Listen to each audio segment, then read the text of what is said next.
kami berikan.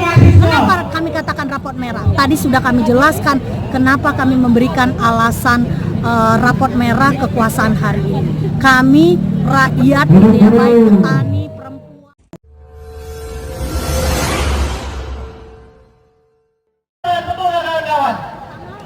Untuk itu saya menyapa dengan segala kehormatan. Bandingkan bagaimana pendapatan rakyat Indonesia.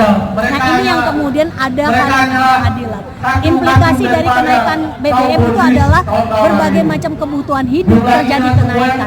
Ini semakin memungkinkan rakyat yang semakin berpendapatan rendah. Ini tidak hanya kaum buruh, tapi masyarakat kalangan menengah ke bawah merasakan dampak hal ini. Belum lagi di masa pandemi, 2 tahun pandemi kemarin gitu ya, sama sekali tidak terjadi kenaikan upah terhadap kaum buruh. Mereka kehilangan pekerjaan, pendapatan mereka dikurangi, terus mereka korban PHK, terus kemudian di saat sekarang BBM naik, terus kemudian PHK dibiarkan begitu saja. Artinya negara melepaskan peran utama negara, yaitu menciptakan perlindungan dan peningkatan kesejahteraan kemakmuran bagi rakyat. Maka kita menyatakan Jokowi Maruf Amin 3 tahun tampuk kekuasaannya ini adalah raport merah yang kami berikan.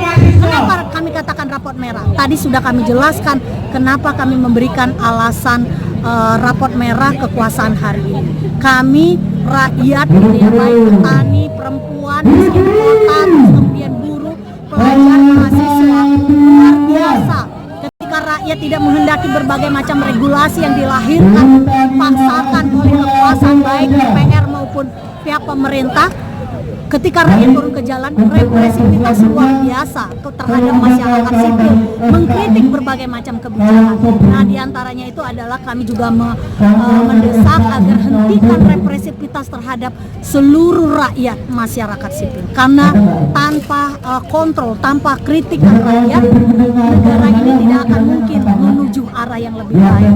Jadi kita mendesak tadi tuntutan pertama, batalkan kenaikan BBM, 2 turunkan harga-harga, 3 cabutkan Omnibus Law Undang-Undang Cipta Kerja, batalkan RKUHP, Undang-Undang P3, dan kemudian yang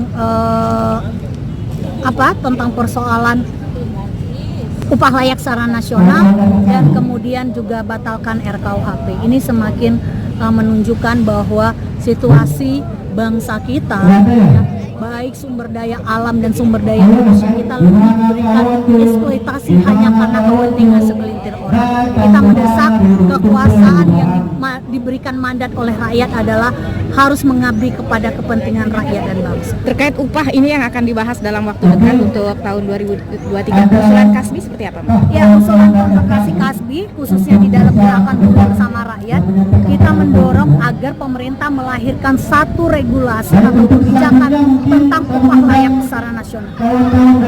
Undang-undang dasar negara menjamin bagaimana pengurus negara ini harus memberikan pendapatan dan pekerjaan yang layak bagi kemanusiaan. Tapi prakteknya hari ini tidak ada kebijakan yang memberikan jaminan bagaimana peningkatan kesejahteraan, perlindungan terhadap rakyatnya, gitu ya, keadilan bagi rakyat.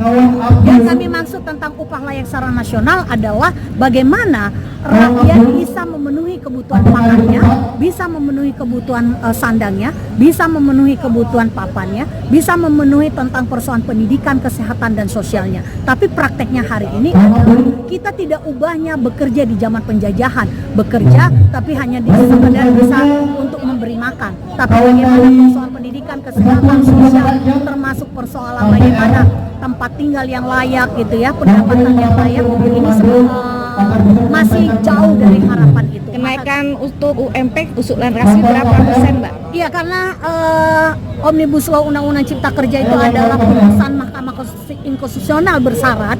Artinya itu tidak boleh dipakai sebagai landasan. Landasannya kan PP 36 itu kan kenaikannya berdasarkan inflasi.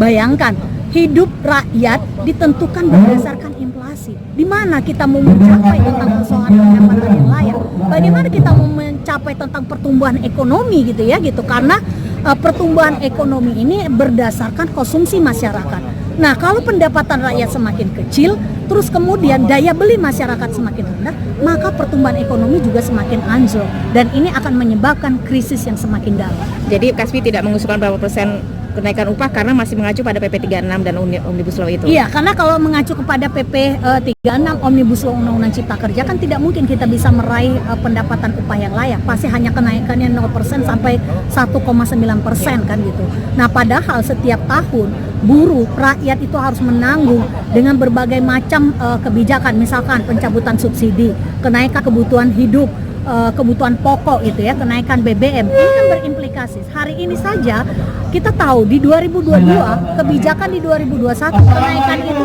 terjadi hanya 1,9%. Tapi prakteknya hampir di seluruh Indonesia tidak ada yang terjadi kenaikan 1,9%. Yang ada adalah hanya ada yang naiknya 2.000, 5.000, 10.000, bahkan 15.000. Tragis gitu ya gitu. Kasbi Nah, sudah diajak untuk diskusi belum berbicara tripartit mengenai upah?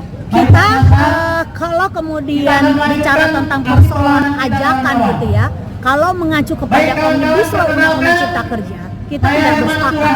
Tapi yang kita hendaki adalah bagaimana membuat formulasi atau kebijakan yang berkaitan dengan upah berdasarkan upah layak nasional. Kita membuat standarisasi dulu nih, upah layak secara nasional apa, seperti apa gitu ya, apa saja syaratnya seperti apa. Tidak hanya Rakyat kembali turun aksi ke jalan dengan mengambil tema rakyat melawan oligarki.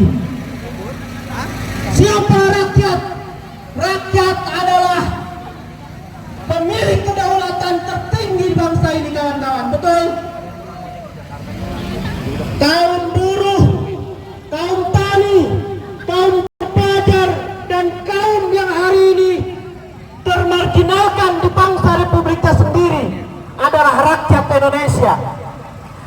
Kondisi di mana rakyat Indonesia pasca kemerdekaan sudah menegaskan bahwa ini adalah perjuangan rakyat. Dihakimi, mari-mari berdaki lindungi, mari-mari kecil. Dihakimi, mari-mari berdaki lindungi.